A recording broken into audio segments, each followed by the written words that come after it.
Les probabilités. Donc on commence par des vocabulaires.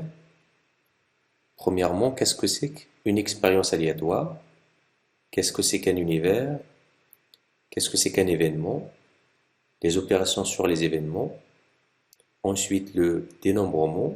Et dans cette partie-là, on va voir les techniques de dénombrement, les arrangements, les permutations et à la fin, les combinaisons. L'expérience aléatoire, c'est une expérience pour laquelle l'ensemble des résultats est connu à l'avance. Mais on ne peut pas prévoir le résultat qui va se produire. Par exemple, l'expérience de jeter un dé à ses faces. C'est une expérience aléatoire. On sait qu'on peut soit trouver 1, soit 2, soit 3, soit 4, soit 5, soit 6, mais on ne peut pas prévoir avec certitude le résultat. Le lancer d'une pièce de monnaie. Oui, c'est une expérience aléatoire.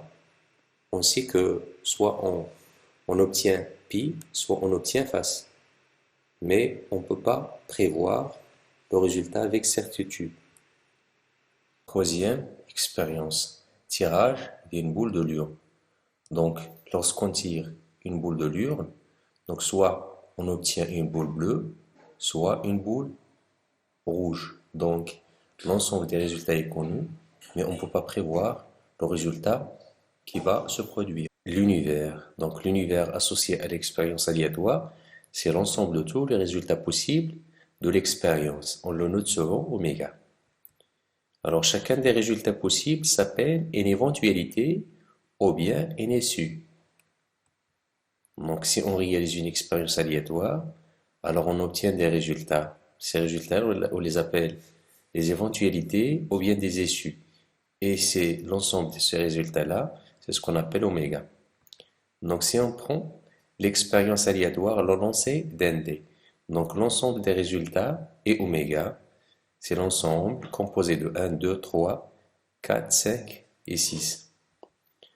Prenons l'expérience aléatoire, le lancer d'une pièce de monnaie. Alors, oméga, c'est pile ou bien face. C'est l'ensemble des résultats de l'expérience aléatoire. Les événements. Lorsqu'on lance un dé, alors soit on obtient 1, soit 2, soit 3, soit 4, soit 5, soit 6. Donc, cette expérience a ses issues. Et qu'est-ce que c'est qu'un événement? Un événement est un ensemble d'une ou plusieurs issues. Donc, si on prend l'expérience aléatoire suivante, jeter une pièce de monnaie 2 fois.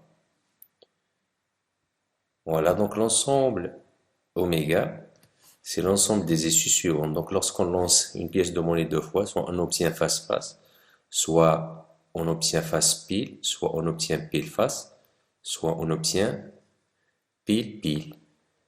Donc, l'événement A qui regroupe deux issues FP ou bien FF, c'est un événement obtenir face au premier lancé. Voilà, donc l'événement B, pile face au face-face, ça veut dire l'événement obtenir face au deuxième lancé.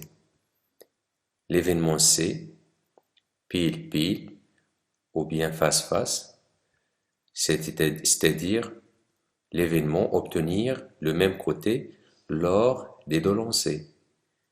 L'événement D, qui regroupe pile face ou bien face pile, c'est l'événement obtenir des côtés différents lors des deux lancers. Voilà, donc comme l'expérience précédente, vous avez oméga est toujours 1, 2, 3, 4, 5, 6. Alors obtenir un numéro impair, c'est un événement qui regroupe trois issues. Donc cet événement-là, c'est l'événement qui regroupe 1, 3 et 5. L'événement obtenir 2 ou 4, c'est un événement qui regroupe deux issues. Voilà. Donc un événement est élémentaire s'il ne contient qu'une seule issue. Un événement est impossible à réaliser et dit événement impossible. Notez toujours l'ensemble vide.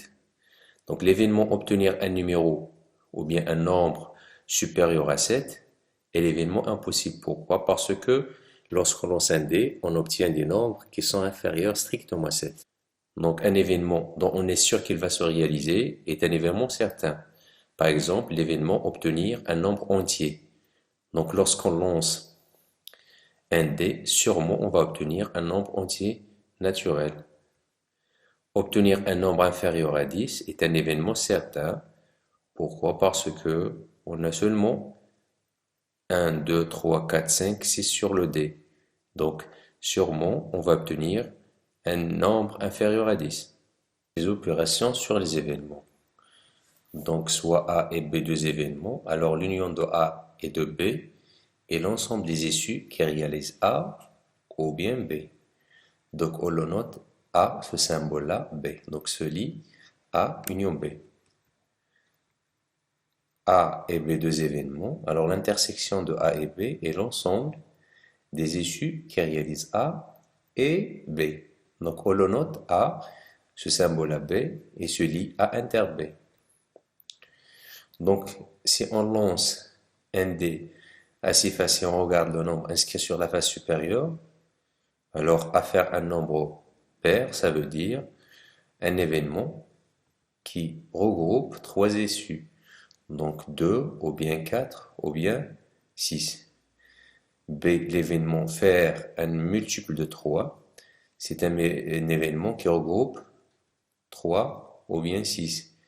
C'est les seuls multiples de 3, dont oméga. A union B, c'est l'événement qui regroupe les issues de A ou bien de B. Donc, c'est-à-dire l'événement qui regroupe 2, 4, 6 et 3. A inter B, c'est l'événement qui contient les issues de A et de B. Donc, on a seulement 6 qui se trouvent dans A et dans B. Et l'événement C, l'événement obtenir un nombre strictement inférieur à 4. Donc cet événement-là regroupe 1, 2 et 3. A union C, c'est l'événement qui regroupe les issues de A ou bien de C. Donc il regroupe 1, 2, 3, 4, 6. Donc cet événement peut se traduire par le résultat hyper ou strictement inférieur à 4.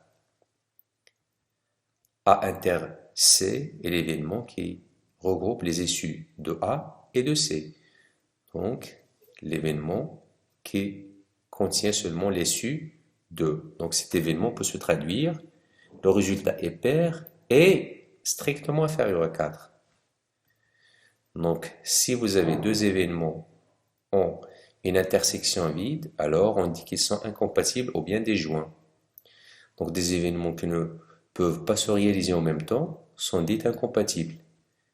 On appelle l'événement contraire d'un événement A, que l'on note A bar l'ensemble de toutes les éventualités qui ne sont pas dans A. Donc, bien sûr, deux événements contraires sont toujours incompatibles. Pourquoi? Parce que l'intersection est toujours vide. Voilà, donc vous avez oméga l'ensemble des résultats de l'expérience aléatoire, et on a A, l'événement qui contient 2, 4, 6. Alors, quelles sont les éventualités qui ne se trouvent pas dans A? Donc, c'est ce qu'on appelle A bar, l'événement contraire. Donc, c'est l'événement qui contient 1, 3, 5. Donc, cet événement peut se traduire par le résultat est un nombre impair. Le cardinal d'un ensemble fini E désigne le nombre d'éléments de E. On le note card entre parenthèses E. Donc, l'ensemble E contient 4 éléments, donc cardinal de E égale à 4. Donc, si vous avez A et B, deux événements d'un univers oméga, on a cardinal de A union B égale à cardinal de A plus cardinal de B moins cardinal de A inter B. Donc, l'ensemble des éléments de A et de B, ce sont les éléments de A plus les éléments de B moins l'intersection. Voilà, on a retranché l'intersection. Pourquoi? Parce que l'intersection appartient à B et appartient à A. Donc, c'est pour ça on va retrancher cardinal de A inter B. Le dénombrement. Les techniques de dénombrement. Parmi les techniques de dénombrement, le principe de dénombrement ou bien le principe multiplicatif. Donc, une petite initiation. Pour s'habiller, un homme peut choisir entre trois polos, rouge, bleu ou jaune, puis deux cravates rouges ou noires. Donc cet homme, soit il prend le polo rouge et la cravate noire, ou bien le polo bleu et la cravate rouge, ainsi de suite. Alors, pour ne pas oublier les possibilités, on travaille avec ce qu'on appelle l'arbre. Donc, soit il prend le polo rouge et la cravate noire, soit le polo rouge et la cravate rouge, soit le polo bleu et la cravate noire, soit le polo bleu et la cravate rouge, soit le polo jaune et la cravate noire, soit le polo jaune et la cravate rouge. Donc on a 1, 2, 3, 4, 5, 6 possibilités. Pour avoir le nombre total des possibilités, on multiplie les possibilités de l'étape numéro 1 et les possibilités de l'étape numéro 2. Le principe de dénombrement ou bien le principe multiplicatif. Donc si vous avez une situation qui comporte plusieurs étapes, l'étape A offre A possibilités, l'étape B offre B possibilités, l'étape C offre C possibilités, et si vous avez tous les événements sont indépendants, alors le total des possibilités est le produit des possibilités de chaque étape. Donc, le nombre total des possibilités, c'est A fois B fois C, etc. Exemple, combien de menus peut-on composer si on a le choix entre 5 morceaux de viande, 6 morceaux de pain et 6 tasses de café? Donc là, on a 3 étapes. La première étape, le choix des morceaux de la viande, se fait de 5 possibilités. Le deuxième choix, le choix du morceau de pain se fait de 6 possibilités. Le dernier choix, de la tasse, se fait de 6 possibilités. Donc, d'après le principe de dénombrement, on aura 5 fois 6 menus possibles, c'est-à-dire 180 menus possibles. Exemple numéro 2, le menu d'un restaurant propose un certain jour, pour le repas de midi, 3 entrées, 4 plats principaux et 2 desserts. De combien de façons un client peut-il composer? Donc on a 3 étapes. Le choix d'une entrée se fait de 3 possibilités. Le choix d'un plat principal se fait de 4 possibilités. Le choix d'un dessert se fait de 2 possibilités. Donc, d'après le principe de dénombrement, le nombre total de choix possibles est 3 fois 4 fois 2. Donc ça fait 24 menus différents. Un exercice. Un code comporte 2 lettres distinctes suivies d'un chiffre non nul. Combien peut-on former de codes distincts?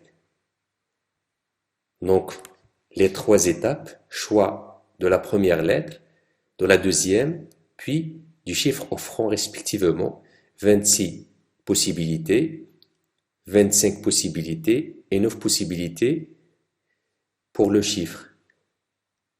Donc le nombre cherché est donc 26 fois 25 fois 9, donc ça fait 5850 codes distincts. Une association de 20 membres souhaite élire le président, le secrétaire et le trésorier. Combien y a-t-il de possibilités d'avoir ces 3 responsables? Pas de cumul de fonctions. Donc le président existe avec 20 possibilités. Donc pourquoi? Parce qu'on a 20 membres. Le secrétaire existe avec 19 possibilités. Le trésorier existe avec 18 possibilités. Donc le total des possibilités est 20 fois 19 fois 18. Donc ça fait 36 342. Donc vous regardez dans le garde-robe et les seuls vêtements propres que vous avez sont 2 t-shirts et 4 paires de jeans. Combien de tenues pouvez-vous porter? Donc il y a 2 choix pour les t-shirts et 4 choix pour les paires de jeans. Donc d'après le principe du dénombrement, le nombre de possibilités est 2 fois 4. Donc 8 possibilités. 3 élèves se présentent en classe.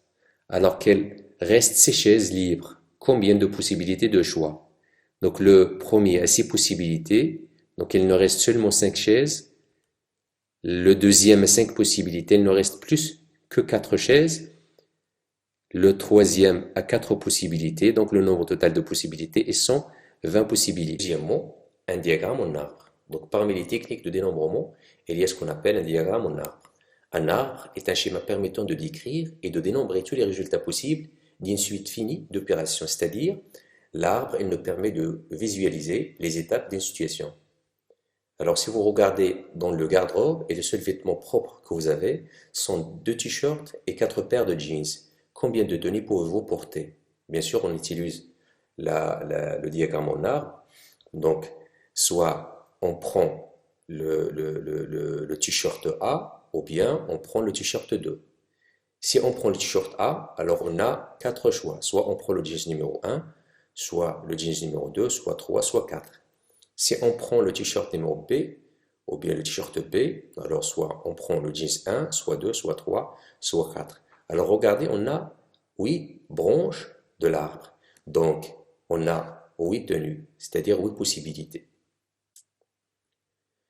Gilles y allait magasiner pour acheter une chemise à un ami. Il avait le choix entre une chemise à manches longues et une chemise à manches courtes. Donc les deux chemises étaient offertes en vert, en orange et en jaune. Combien de choix avait-il? Voilà, on utilise toujours l'arbre.